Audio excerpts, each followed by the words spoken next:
Assalamualaikum warahmatullahi ta'ala wabarakatuh dan selamat sejahtera. Hari ini kita akan belajar sejarah tingkatan 5, bab 7, membina kesejahteraan negara. Sebelum itu, marilah kita sama-sama melihat topik bab 7. Tajuk yang pertama ialah perpaduan dan integrasi nasional. Yang kedua ialah dasar pendidikan kebangsaan.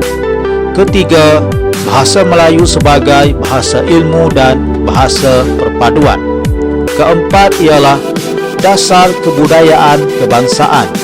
Kelima, sukan sebagai alat perpaduan. Dan yang keenam ialah rukun negara sebagai tonggak kesejahteraan negara.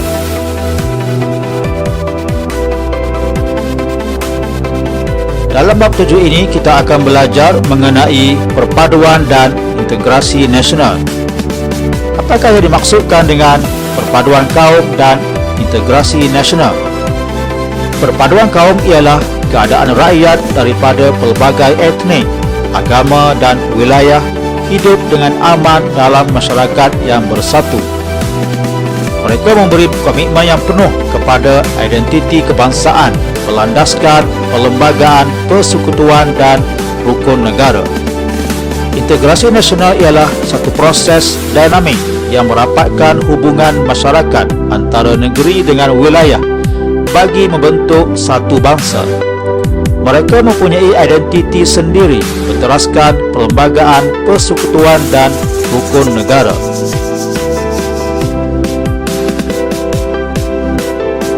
Di antara kesan dasar British terhadap hubungan kaum di Tanah Melayu ialah dari segi pentadbiran. Pekerja dibawa masuk dari luar untuk bekerja dalam sektor pelombongan, perladangan dan perniagaan. Kaum Bumiputera menjalankan kegiatan ekonomi tradisional di kawasan luar bandar. Keadaan ini menyebabkan mereka terpisah dan berlaku kerengganan hubungan kaum. Yang kedua ialah sistem pendidikan. Wujud pendidikan vernakular Melayu, Cina, India dan Inggeris yang berkembang mengikut kaum. Sistem ini telah mewujudkan perbezaan pemikiran dalam kalangan masyarakat berbilang kaum di Tanah Melayu. Ketiga ialah kegiatan ekonomi dan pertempatan.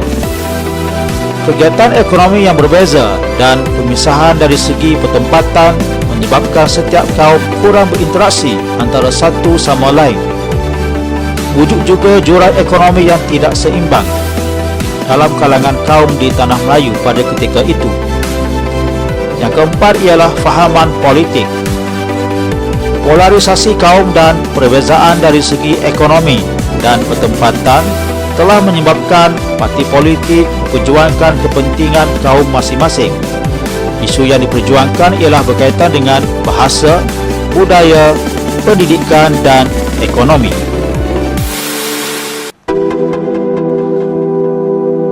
Di antara usaha kerajaan untuk memperkasakan perpaduan dan integrasi nasional ialah dalam aspek politik. Kerajaan telah menubuhkan Jabatan Perpaduan Negara untuk mendraft satu ideologi yang dikenali sebagai rukun negara. Kerajaan telah mewartakan pembentukan Majlis Muhibah Negara untuk menggalakkan perasaan muhibah antara masyarakat pada 18 Julai 1969. Kerajaan telah menubuhkan Majlis Perundingan Negara untuk mengadakan garis panduan kerjasama antara kaum dan integrasi nasional serta memupuk identiti kebangsaan. Membentuk gabungan parti politik pelbagai kaum untuk mewujudkan keharmonian dan kestabilan politik. Seterusnya, kerajaan telah menyelaraskan perkhidmatan awam antara semua negeri untuk mewujudkan integrasi antara negeri. Dalam aspek ekonomi, kerajaan telah meneruskan rancangan pembangunan 5 tahun Malaysia untuk pertumbuhan ekonomi semua kaum. Kerajaan juga telah perkenalkan dasar pembangunan ekonomi seperti dasar ekonomi baru DEB, Dasar Pembangunan Nasional DPN, untuk kemakmuran ekonomi Malaysia, mewujudkan rancangan pembangunan tanah untuk membasmi kemiskinan luar bandar. Kerajaan juga telah memperkenalkan zon perindustrian bebas di Bayan Lepas, Pasir Gudang dan Pelabuhan Kelang untuk memajukan bidang perindustrian dan perdagangan. Memperkenalkan pembangunan ekonomi wilayah termasuk di Sarawak dan Sabah untuk membuka peluang pekerjaan kepada semua kaum dan bersaing secara adil dalam ekonomi. Dalam aspek sosial, kerajaan telah menambah baik dasar pendidikan kebangsaan melalui Akta Pendidikan 1996. Pelaksanaan dasar pendidikan untuk melahirkan rakyat yang patriotik seperti Laporan Rahman Talib, Laporan Jawatankuasa Kabinet dan Falsafah Pendidikan Kebangsaan. Kerajaan juga telah memperkasa bahasa Melayu sebagai bahasa kebangsaan melalui Akta Bahasa Kebangsaan seperti penubuhan Universiti Kebangsaan Malaysia sebagai pusat ilmu dan menubuhkan Dewan Bahasa dan Pustaka untuk menyebarluas penggunaan bahasa kebangsaan. Kerajaan juga telah menggalakkan pengamalan kebudayaan kebangsaan untuk membentuk identiti bangsa Malaysia, menggalakkan penglibatan sukan untuk mewujudkan semangat kekitaan dan perpaduan dalam kalangan masyarakat. Kerajaan juga telah memperkenalkan rukun negara sebagai tunjang kesetiaan rakyat berbilang kaum terhadap negara.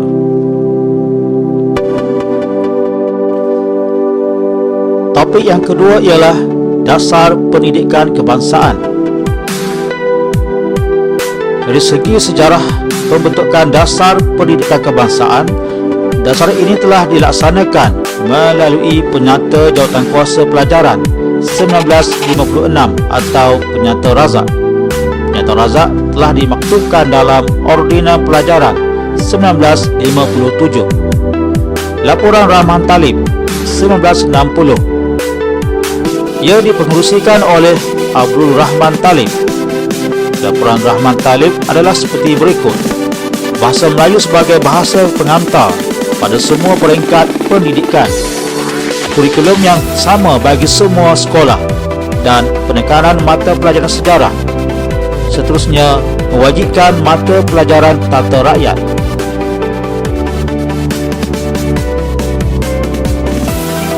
Kajian Aminuddin Baki 1965. Kajian ini memperkenalkan sistem persekolahan aneka jurusan untuk menampung pelajar yang gagal memasuki sekolah menengah akademik, memperkenalkan kursus kemahiran untuk melahirkan tenaga mahir dan pasaran kerja. Seterusnya, mewujudkan sekolah kebangsaan yang menggabungkan semua kaum. Laporan Jawatankuasa Kabinet 1974 ditubuhkan pada bulan September 1974 untuk mengkaji semula pelaksanaan sistem pelajaran kebangsaan. Laporan Jawatankuasa Kabinet adalah seperti berikut. Bahasa Melayu sebagai bahasa perpaduan dan mata pelajaran wajib dalam peperiksaan am. Penegasan terhadap pendidikan Islam dan pendidikan moral. Penekanan aktiviti core kurikulum yang melibatkan semua kaum seperti unit beruniform, sukan dan permainan serta persatuan. Falsafah Pendidikan Kebangsaan 1988 digobal pada tahun 1988 yang dahulunya dikenali sebagai Falsafah Pendidikan Negara. Ia menekankan pendidikan yang menyeluruh dan bersepadu bagi membentuk pelajar yang seimbang dari segi jasmani, emosi, rohani dan intelek. Akta Pendidikan 1996 menekankan bahasa Melayu sebagai bahasa pengantar dan Mata pelajaran wajib diajar di semua sekolah dan institusi pendidikan. Sekolah swasta dikehendaki mengadakan pengajaran bahasa kebangsaan, pengajian Malaysia dan pendidikan Islam atau moral.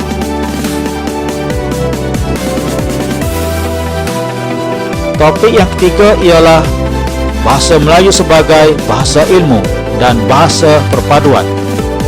Di antara langkah-langkah untuk memartabatkan bahasa Melayu sebagai bahasa ilmu dan bahasa perpaduan ialah mewujudkan Akta Bahasa Kebangsaan, diperkenalkan pada tahun 1967 yang dikenali sebagai Akta 32. Akta ini digubal di bawah Perkara 152 Perlembagaan Persekutuan Malaysia dan dikuatkuasakan pada 1 Julai 1971. Bahasa Melayu juga digunakan sebagai bahasa rasmi dalam pentadbiran. Bahasa Melayu merupakan alat komunikasi yang rasmi dalam pelbagai urusan di kementerian dan jabatan kerajaan. Bahasa Melayu digunakan sepenuhnya dalam urusan mahkamah pada tahun 1990. Bahasa Melayu juga digunakan dalam pendidikan. Penggunaan bahasa Melayu sebagai bahasa pengantar seperti di Sekolah Alam Shah, Sekolah Seri Puteri dan Kolej Sultan Abdul Halim. Bilangan guru terlatih dalam bahasa Melayu ditambah di Sekolah Menengah Kebangsaan dan Sekolah Menengah Jenis Kebangsaan.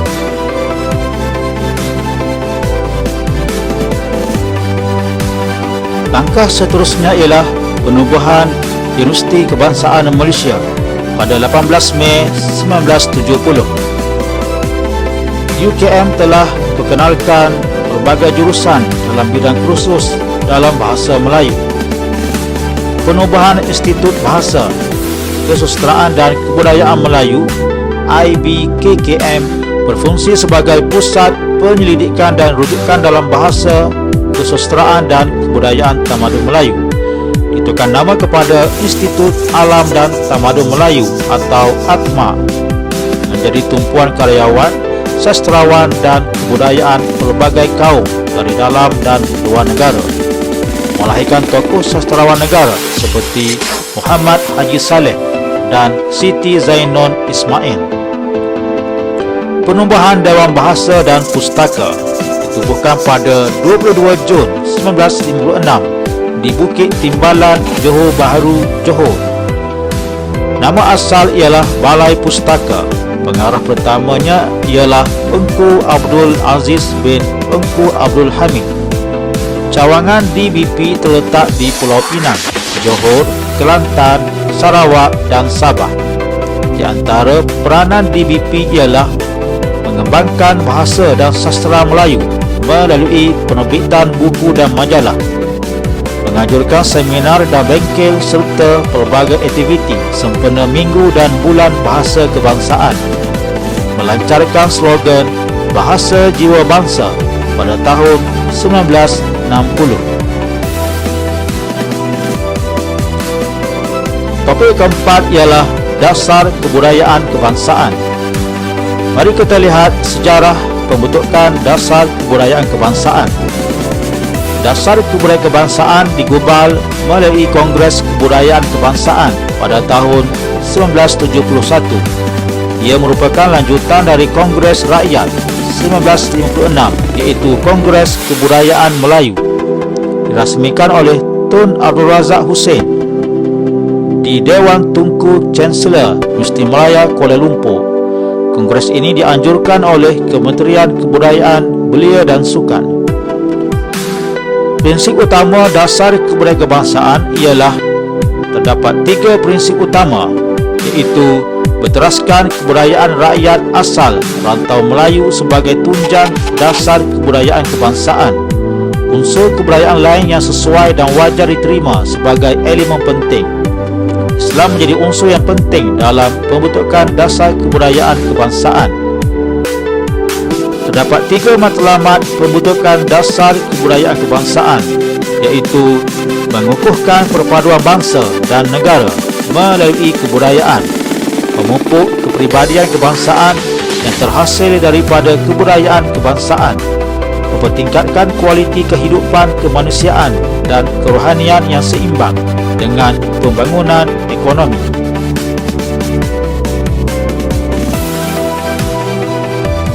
Di antara agensi pelaksana dasar kebudayaan kebangsaan ialah Kementerian Pelancongan, Kesenian dan Kebudayaan, Jabatan Kesenian dan Kebudayaan Negara, Majlis Kebudayaan Negeri, Istana Budaya serta Akademi Seni dan Warisan Kebangsaan atau Aswara.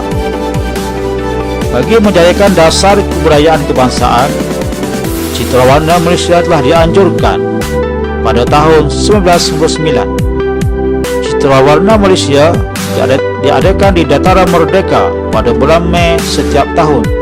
Di antara program yang dijalankan ialah memperagakan kebudayaan, pakaian, tarian dan nyanyian rakyat Malaysia. Dasar kebudayaan kebangsaan telah melahirkan ramai tokoh dan penggiat budaya yang menggalakkan penghasilan karya seni tempatan yang bermutu tinggi. Contohnya Azah Aziz, Hamzah Dolmat, Lim Swee Tin, Samuel Das, Suhaibun Yusof dan Matthew Najau.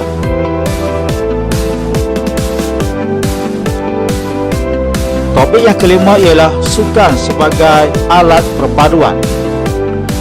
Peranan sukan sebagai alat perpaduan ialah dalam sistem pendidikan, pelaksanaan dasar satu murid satu sukan dan rancangan integrasi murid untuk perpaduan atau remote bertujuan untuk menggalakkan murid pelbagai kaum menceburi sukan yang digemari, memupuk semangat setia kawan dan berpasukan, serta melahirkan atlet yang berkaliber hingga ke peringkat antarabangsa.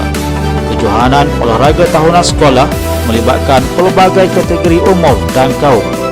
Rakan-rakan penyokong dan guru penasihat memberikan sokongan kepada atlet rumah sukan masing-masing tanpa mengira kaum. Majlis Sukan Universiti Malaysia atau MASUM ditubuhkan pada tahun 1974 untuk mengadakan pertandingan sukan dalam kalangan penuntut dan staf universiti tempatan. Menjadi medan para atlet menunjukkan kebolehan dalam sukan dan ia dianjurkan secara bergilir-gilir untuk menggalakkan integrasi antara negeri.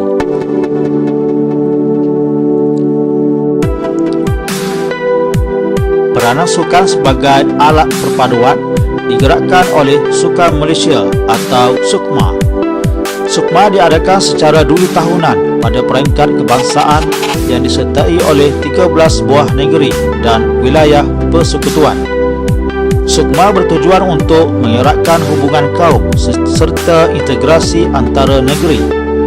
SUKMA pertama diadakan di Kuala Lumpur dari 19 April 1986 hingga 26 April 1986 dan disertai oleh 3,849 atlet dari 13 buah negeri di Malaysia. Seterusnya, penganjuran sukan.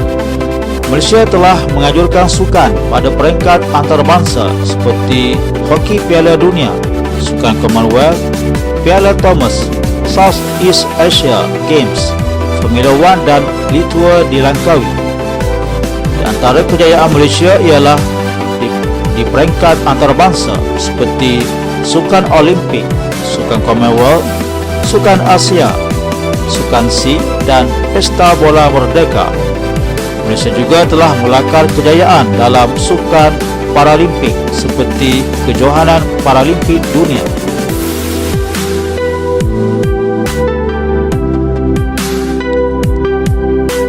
Peranan sukan sebagai alat perpaduan diterjemahkan melalui laungan Malaysia Boleh. Slogan ini telah menunjukkan semangat patriotisme rakyat Malaysia ketika menyokong pasukan Malaysia dalam kejohanan pada peringkat antarabangsa seperti kejohanan Piala Thomas dan Piala Uber pada tahun 1952, kejohanan Olimpik di Spanyol dan Sukan SEA di Singapura pada tahun 1953. Laungan semangat ini telah memberikan kekuatan kepada Malaysia untuk menjuarai Piala Thomas pada tahun 1992. Beberapa agensi telah ditubuhkan untuk meningkatkan pencapaian negara dalam bidang sukan seperti Kementerian Belia dan Sukan, Majlis Olimpik Malaysia, Pegawai Pengurusan, Pakar Perubatan Sukan, Pegawai Teknikal dan Panel Kejurulatihan. Kejayaan sukan juga disebabkan oleh kepimpinan berwibawa dan pengurusan yang cekap oleh pemimpin seperti kerabat diraja dan ahli politik sebagai penaung persatuan sukan seperti Sultan Haji Ahmad Shah, Sultan Azlan Muhyiddin Shah dan Tunku Tan Sri Imran Tuanku Jaafar, dan peranan bekas atlet sebagai pengurus atau jurulatih pasukan. Topik ke-6 ialah rukun negara sebagai tonggak kesejahteraan negara. Sejarah pembentukan rukun negara dibentuk selepas peristiwa 13 Mei 1969 hasil perbincangan dan pemikiran Majlis Perundingan Negara atau Mageran. Ia diisytiharkan oleh Yang di-Pertuan Agong pada 31 Ogos 1970. Pada tahun 2020 genaplah 30 tahun rukun negara dicipta.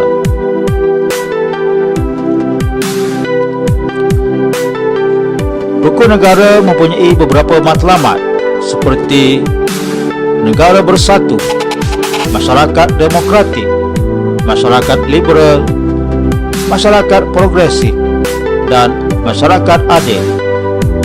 Sila lihat nota di sebelah.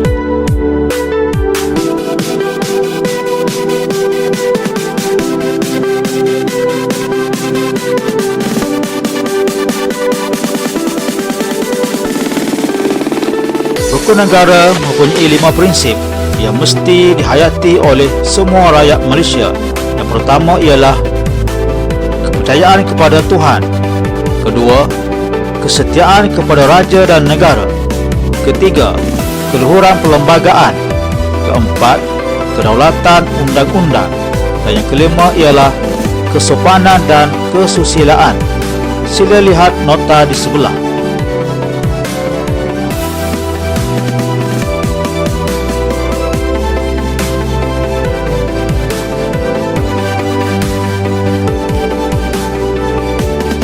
Sekian, terima kasih. Jumpa lagi.